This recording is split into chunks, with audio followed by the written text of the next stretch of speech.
Bonsoir à toutes et à tous. Je suis heureuse de vous retrouver pour un nouvel épisode de votre programme Chemin croisé. Aujourd'hui, j'aimerais consacrer cet épisode à la portée d'une promesse en islam. En islam, la promesse est dette. En islam, le croyant est tenu de respecter les engagements qui le lient à l'autre. Il respecte sa parole, aussi bien celle qui s'est destinée devant Dieu que celle qu'il a octroyée aux personnes qui croient en lui et ont cru en lui. La promesse est dette. Elle est pour le croyant une charge à respecter, une charge dont il doit s'acquitter. Toutefois, beaucoup promettent et omettent, fixent des rendez-vous, s'engagent mais ne respectent pas. Comme si cette dimension ne valait pas plus qu'une prière ou un jeûne, et pourtant le prophète Sidna Muhammad sallallahu alayhi wa sallam dit cette parole forte: celui qui ne respecte pas ses engagements n'est pas des nôtres. Toujours pour appuyer l'importance des promesses, l'importance de tenir ses engagements, il est nécessaire de citer quelques versets coraniques. Et dans le Coran, Dieu prescrit: ô vous qui croyez, soyez fidèles à vos engagements. Le prophète affirme: celui qui ne respecte pas ses engagements n'est pas des nôtres. Et le Coran ordonne: ô vous qui croyez, soyez fidèles à vos engagements. Il en résulte qu'en islam, le respect des engagements est un acte de foi que tout croyant s'engage à respecter, à honorer. Pour le messager Sidna Muhammad sallallahu alayhi wa sallam, tout individu qui atteste de l'unicité divine, jeûne, prie, n'en demeure pas moins hypocrite s'il ne sait respecter ses promesses, s'il trompe et s'il trahit le dépôt qui lui est confié. Tenir ses engagements est principal en religion musulmane.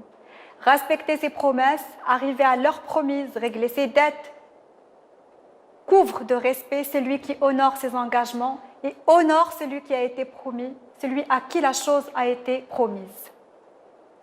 Le prophète Sidna Muhammad sallallahu alayhi wa sallam à ce sujet dit de façon précise: 3 choses font d'une personne plutôt un hypocrite, ou bien font qu'une personne soit un hypocrite. Et ce, même si elle jeûne, même si elle fait sa prière, même si elle se dit musulmane. Lorsqu'elle parle, cette personne ment.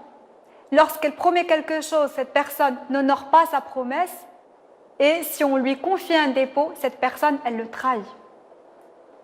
Voilà ce que nous dit le prophète Sidna Muhammad sallallahu alayhi wa sallam pour soulever l'importance de respecter ses engagements. Donc, quelles que soient les pratiques du musulman devant Dieu, celui-ci sera considéré comme un hypocrite, sauf si Dieu le décide autrement, tant qu'il persiste dans le mensonge et ne respecte pas ses engagements, ses rendez-vous, ses promesses et n'honore pas le dépôt. En fait, il s'agit d'une période, il y a plus de 14 siècles. Cette révélation, l'islam enseigne les valeurs de respect. Donc en islam, il y a une dimension humaine tellement importante, elle est fondatrice. Cette dimension, elle est créatrice, le respect. Le prophète Sidna Muhammad sallallahu alayhi wa sallam a recommandé la vérité et a interdit le mensonge. Pour éduquer sa communauté, il a proclamé combien le mensonge était indigne et à quel point il ne pouvait habiter le cœur et la langue du croyant. Le messager Sidna Muhammad sallallahu alayhi wa sallam dit: prenez garde au mensonge, il est associé à l'impudence et tous deux conduisent en enfer. Le mensonge conduit à cet enfer d'être incohérent et faux. L'enfer, car qui ment ne peut vivre sa paix, il sera constamment déconnecté de la pureté de son âme. Cette âme qui convoque l'honnêteté avec soi-même et avec autrui, pour ainsi vivre sereinement devant et avec Dieu. D'ailleurs, le prophète Sidna Muhammad sallallahu alayhi wa sallam recommandait avec insistance l'honnêteté. Et une fois, l'un de ses compagnons lui demande conseil en fait, et le prophète lui dit: sois véridique dans tes propos, honore tes engagements, offre à manger, sois bienveillant. Le prophète lui recommande la sincérité. Il lui recommande cette sincérité au moment de respecter ses engagements. Il lui recommande le sens de la responsabilité et de la générosité, puis la bonté dans son être. En fait, il lui recommande de travailler son humanité et de s'élever en âme en sublimant ce qu'il a comme qualité. Du temps du messager, toute promesse était comparée à un visage et le respect de celle-ci était assimilé à la beauté même de ce visage. Oui, ce n'est pas toujours facile de respecter les promesses, ces promesses tenues. Parfois, les circonstances ne s'y prêtent pas. Parfois, c'est l'oubli, d'autres, c'est l'insouciance ou encore parfois, c'est uniquement l'impuissance. Le message coranique ainsi que les recommandations prophétiques ont pourtant associé le fait d'être respectueux de ses engagements, d'être sincère, de prendre soin du dépôt confié au paradis. Parce que tout cela a été expliqué comme étant la voie menant à la miséricorde divine et à la béatitude éternelle. Le prophète Sidna Muhammad sallallahu alayhi wa sallam dit « Garantissez-moi 6 choses et moi, je vous garantirai le paradis. » Et parmi ces 6 choses, il dit « Dites la vérité lorsque vous parlez, tenez vos engagements lorsque vous en faites, restituez les dépôts lorsqu'ils vous sont confiés. » Pour le messager, le respect des dettes et des engagements est principal. Le respect des promesses est fondamental. Il y a 14 siècles déjà, il a insisté sur ces valeurs humaines qui fondent les piliers d'une société noble. Le prophète Sayyidina Muhammad sallallahu alayhi wa sallam a lui-même donné l'exemple de son vivant. On rapporte cette histoire qui le concerne au sujet d'une dette. Un jour, il semble, il rencontre un homme juif qui lui réclame brutalement une dette. Il dit au messager « Oh vous, les Banu Abdul Muttalib, vous êtes des mauvais payeurs. » Et Omar ibn Khattab, qui accompagne le prophète, il est complètement indigné par l'attitude de cet homme juif. Il estime qu'il agresse la personne du prophète et il décide de défendre le prophète. Mais en fait, le messager, Sidna Muhammad sallallahu alayhi wa sallam, l'en empêche. Le prophète dit à Omar que cet homme avait bien raison de réclamer sa dette. Et le prophète rembourse ce qu'il doit à l'homme et offre par cette histoire une leçon. La dette est une obligation pour tous devant Dieu. Tous devons honorer nos engagements en premier. Aujourd'hui, ces valeurs sont mises en second plan au détriment de certaines pratiques culturelles qui importent et sont précieuses, mais le rapport à l'autre et le respect que nous lui devons devrait, dans l'urgence, être rappelé afin que tous sachions quel a été le but principal de la révélation, quel a été son socle, quelle a été sa pierre angulaire, le respect. Le respect. Le croyant est intègre et préserve les droits de tous. Le croyant protège aussi bien ses proches que ceux qui ont déposé leur confiance en lui confiant un bien ou en lui faisant un prêt. Parce que, rappelons-le, d'après le hadith rapporté par Ahmed que j'ai cité antérieurement, le messager dit « Point de religion pour celui qui ne respecte pas son engagement. » Point de religion pour celui qui ne respecte pas son engagement. D'ailleurs, le prophète Sayyidina Muhammad sallallahu alayhi wa sallam, bien avant de recevoir la révélation, était surnommé l'Amin parmi son peuple, c'est-à-dire un homme juste et droit.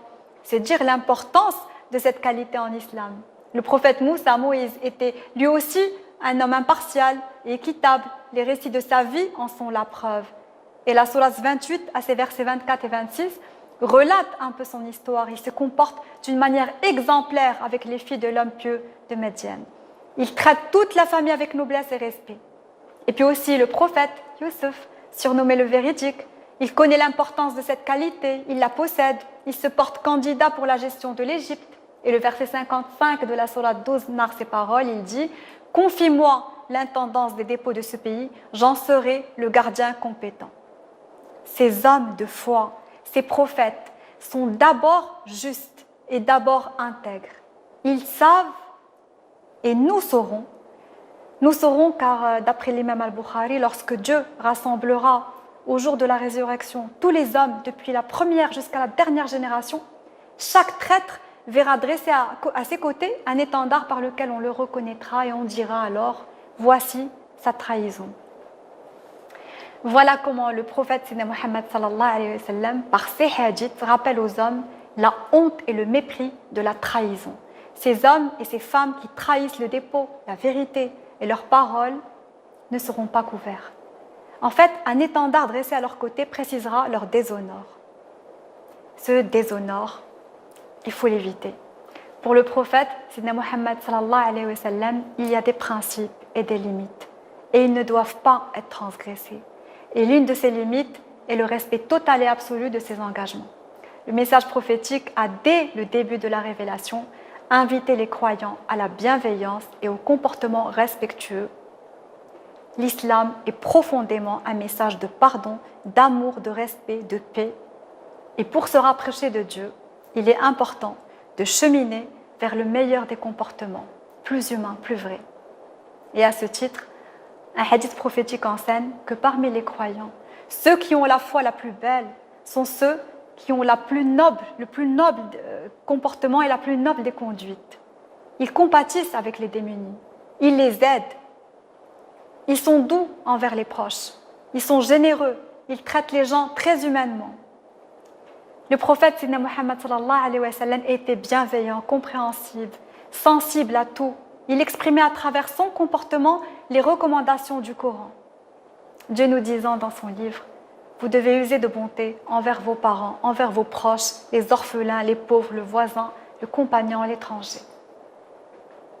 Le croyant est celui qui espère, recherche, veut et désire pour son prochain ce qu'il veut pour lui-même.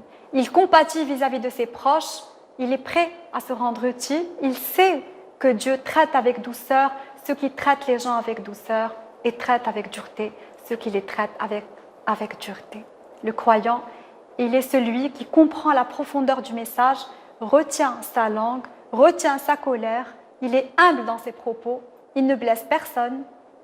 Le messager a décrit lesquels d'entre les hommes et les femmes seront le plus aimés et seront auprès de lui au jour dernier, et il dit « Ceux parmi vous qui ont le caractère le plus noble, voilà les plus aimés. » Parce que l'importance du noble caractère est rappelée dans de nombreux hadiths, ces paroles prophétiques.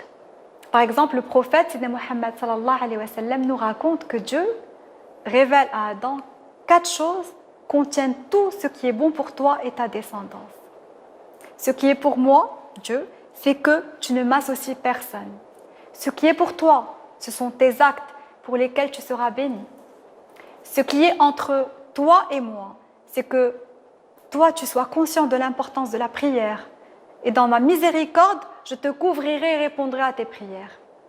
Ce qui est entre toi et les autres, c'est que tu te comportes avec eux comme tu voudrais qu'ils se comportent avec toi. En fait, Dieu déclare à Adam d'être sincère dans son amour et d'aimer Dieu tel que Dieu le recommande dans son livre et par le biais aussi de ses messagers. L'aimer dans son unicité, l'aimer dans sa grandeur. Et il lui recommande de ne jamais désespérer et de le prier et de le louer. Dieu en fait enseigne à Adam de traiter les gens avec douceur et de leur vouloir le bien et de les couvrir de respect, de les honorer, de les aimer comme il le lui a appris. Le message apprend la vie. Il apprend le respect à travers la vie, pour et par la vie. Il apprend le sens du partage, il apprend le sens de la compréhension, il apprend le pardon, il apprend l'indulgence. En fait, il apprend l'amour.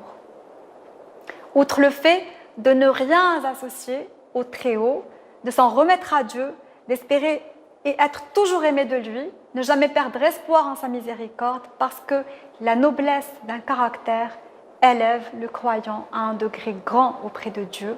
Il nous l'a rappelé, et le prophète dit à ce propos, certes, le musulman qui est limité dans ses pratiques atteint grâce à son noble caractère et sa belle nature, et être généreux, eh bien il atteint le degré et l'intensité et la place de celui qui jeûne toutes les nuits et celui qui récite les versets de Dieu toutes les nuits. En fait, ici, le message est clair, il est puissant. Dieu, à travers ses messagers, à travers son message, Dieu, à travers ses livres, Dieu, à travers ses rappels et Dieu, à travers les enseignements qui nous sont destinés, eh bien, Dieu enseigne aux hommes à avoir le meilleur des comportements. Il dit clairement à travers ses envoyés, soyez frères les uns pour les autres et ne désirez pour autrui que ce que vous désirez pour vous-même. Dieu insiste sur cette dimension de valeur en islam, il la place au-dessus de toute autre dimension. Et Dieu recommande et enseigne à travers ses envoyés l'amour du prochain. Un respect continu, une dignité intrinsèque que nous reconnaîtrons et reconnaissons à l'autre.